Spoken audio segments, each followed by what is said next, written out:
My name is Beverly Easterwood. I'm the president of the Douglass-Sumner Neighborhood Association, and I am a pretty much lifelong resident of the Douglass-Sumner neighborhood. I grew up on A Street, right down the street from Sumner Academy. It was Sumner High School at the time I was there.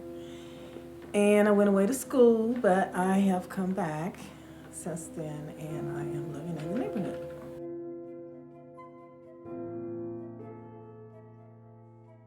Right now, we have a neighborhood survey going on. It's sponsored by LISC and NeighborWorks, and it's to get a feel from, it's a door-to-door survey of the residents, not the businesses or the churches at this time, but it's a door-to-door survey to get a feel from the residents in terms of what they think about the neighborhood, what things they would like to see take place in the neighborhood, and how things that they would like to get involved in with the neighborhood.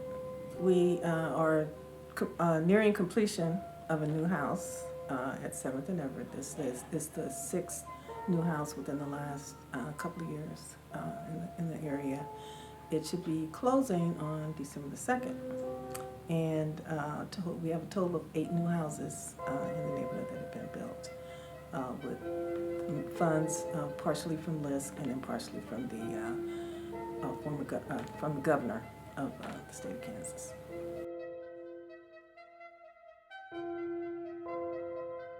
It has really been like a shot in the arm, for the neighborhood, because we've got new residents that are actually from various countries. We have an influx of just people from various countries, so we're becoming an international community.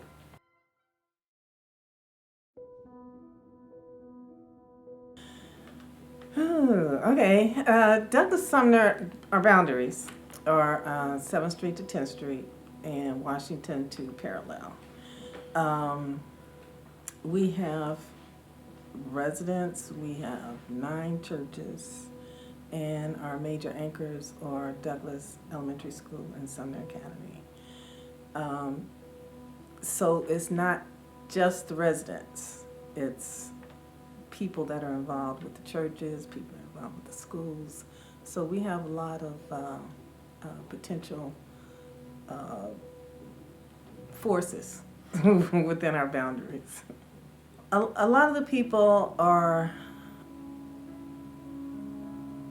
have been there for a long time. There have been some rental housing built by the Housing Authority within our neighborhood. So we do have some rental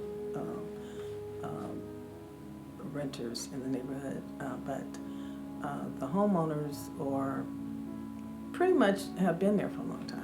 Either they're second generation or maybe even in some cases third generation, but we do have some people that have been there for a long time and are invested in the neighborhood.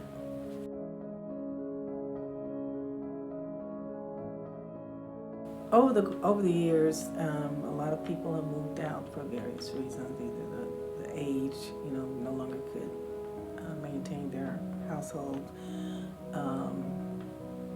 illness, or any number of reasons have moved away. And as a result, we had a lot of vacant houses that deteriorated, and so we were able to get these houses demolished so that they wouldn't be an eyesore in the community. So that has left us with a lot of vacant land that's available for development. So we would like to see that area redeveloped with new homes, primarily with new homes. We do have some areas that are designated for apartments on the perimeter streets, but for the most part, within the inner boundaries of the neighborhood, we would like to have new single-family housing. In the beginning, there was, 10th Street was a commercial strip, 7th Street was a commercial strip, and some parts of Washington Boulevard had commercial developments. There were all types of small businesses that were, readily available in the in the community that supported the community, little grocery stores, little plumbers, electricians, the tradespeople, were doctors, pharmacies, attorneys, real estate offices. They were all there at one point. We still have areas designated for commercial development on 7th Street and 10th Street. Some ownerships have changed, so that may not be possible now. But if we were to have any supported type of commercial development, it would be, right now, the thing that people would like to see is a grocery store, but I don't think within Douglass-Sumner that there is enough land for that type of a development. So a nearby grocery store would be what we would need.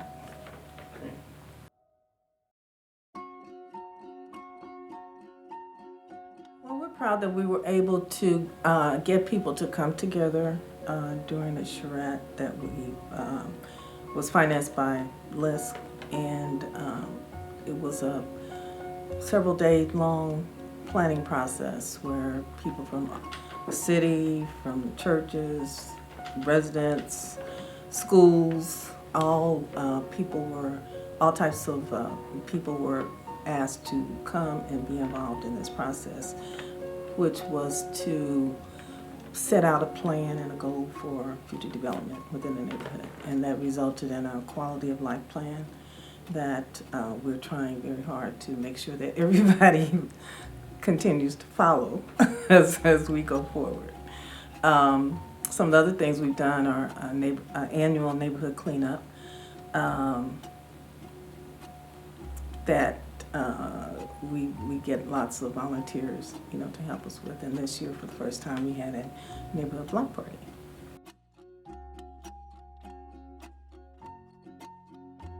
The residential development, and then and it kind of sets out a plan, a blueprint that can be used for what types of developments go in specific areas.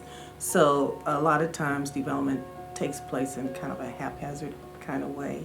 So this allows us to have a planning document that can be used and referred to as development starts to take place in the community.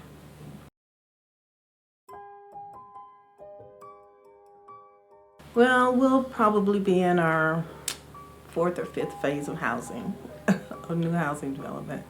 And maybe by that time we'll have our historic walking trail developed.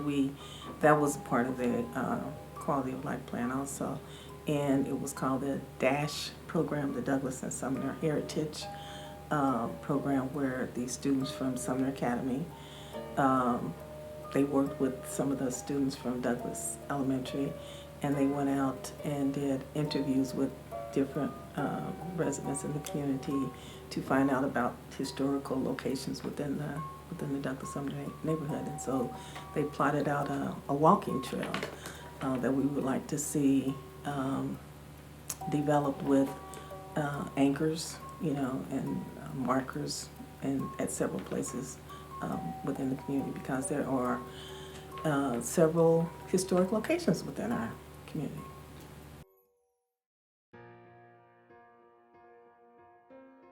Well, one of the things I did during prior to our block party was I went door to door myself and knocked on doors and shook hands and found that there are some language barriers within our neighborhood. So I would like to see a means of reaching everyone regardless of their language, being able to get them involved. But I think door-to-door contact is probably the most successful, because a lot of those people that I met by knocking on the door did come to the block party.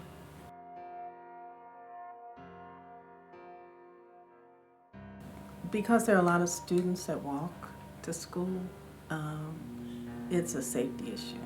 It's truly a safety issue for them to be able to have sidewalks at their disposal. It's it's very troubling to see students to have to walk in the streets, just in their normal daily path to try to get to and from school. So that is a priority. There are, and one of the other things that they could also look at is, excuse me, when they plan on doing some improvements, check with other agencies, like the gas company, utility companies, to make sure that they're not going to come in a month later and have to do repairs in that same area and in essence undo what had just been done.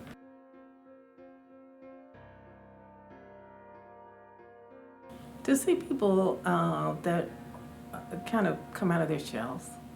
You know, there are some people that initially will come and they be very kind of laid back, you know, shy.